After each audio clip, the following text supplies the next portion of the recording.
Robotic-assisted surgery first came to the U.S. around the new millennium.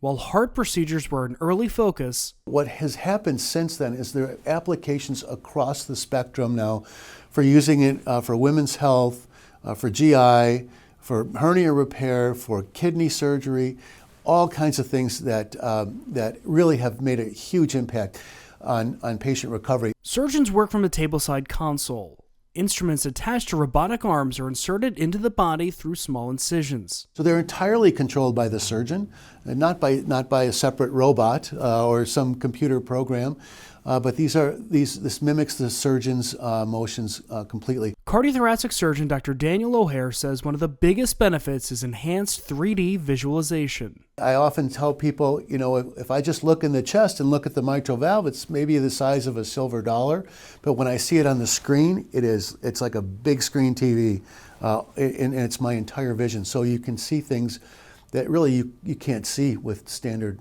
techniques. This results in safer, more precise procedures with shorter hospital stays. In general, we can do all of this work without doing any bone cutting or anything like that. It's all soft tissue, little tiny ports from which patients can recover from very quickly. For Lee Health, I'm Devin Turk.